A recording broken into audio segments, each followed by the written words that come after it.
দাও চেঞ্জ করে চলে এসেছি। গুড মর্নিং, সকালবেলা একদম রেডি হয়ে গেছি, যাব হচ্ছে আমার পিসির বাড়িতে।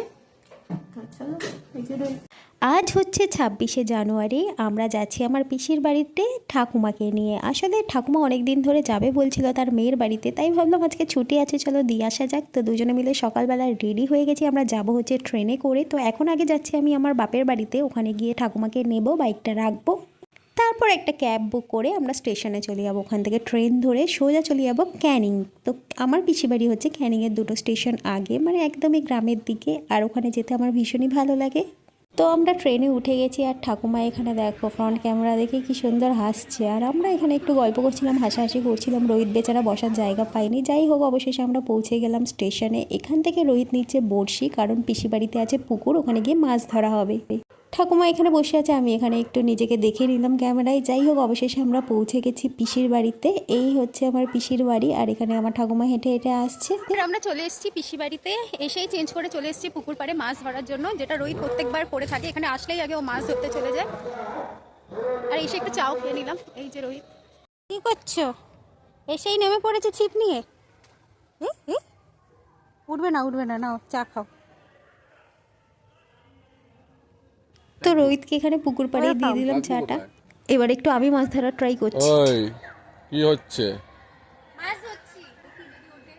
কটা মাছ ধরলে? সবে তো এলাম, তুমি তো এতক্ষণ ধরে ধরলে, একটাও ধরতে পারছো। খাচ্ছে না, মাছ নেই, শীতকাল না, খায় না। হার্ড ওয়ার্ক করে তুমি এত বড় একটা মাছ ধরলে, দাও। ও মাই গড। তো দেখো অনেকক্ষণ ধরে মাছ উঠছিল না, কিন্তু ফাইনালি একটা ছোট্ট পুচকে মাছ উঠে গেল। তো এটা নিয়েই আমরা একটু হাসাহাসি করছিলাম। আর এখানে পিসি একদম কাঠের ঝালে টকবকিয়ে চিকেন রান্না করছে।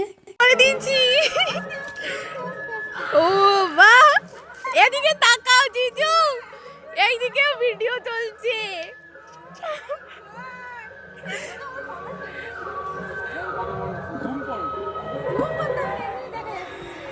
এ অনেক বড় মাছ, ওরে বাপরে। আমি এত কষ্ট করে ভিডিও করলাম, ভিডিওটা হলোই না। ওয়াও, কত বড় মাছ!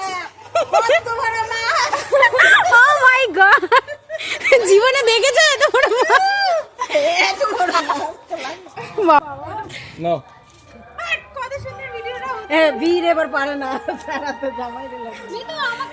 জিজু ছি ছি, একটা মাছ ছাড়াতে পারো না? এই তুমি মাছ ধরতে এসছো।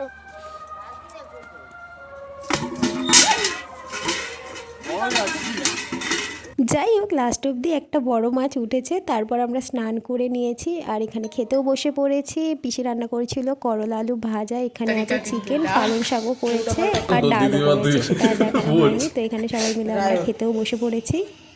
এই কাঠের জন্য মাংস রান্না খেতে না আমার ভীষণ ভালো লাগে। নিজে রান্না করলে সেটা যেন খেতে ইচ্ছে করে না। যাই হোক, এই হচ্ছে পালং শাক, পরে দেখিয়ে দিলাম। তারপর আমরা খাওয়া দাওয়া করে একটু ঘুম দিয়েছিলাম। ঘুম থেকে উঠে বাড়ির দিকে রওনা দিলাম। চলো, আবার নেক্সট ব্লগে দেখা হচ্ছে, টাটা।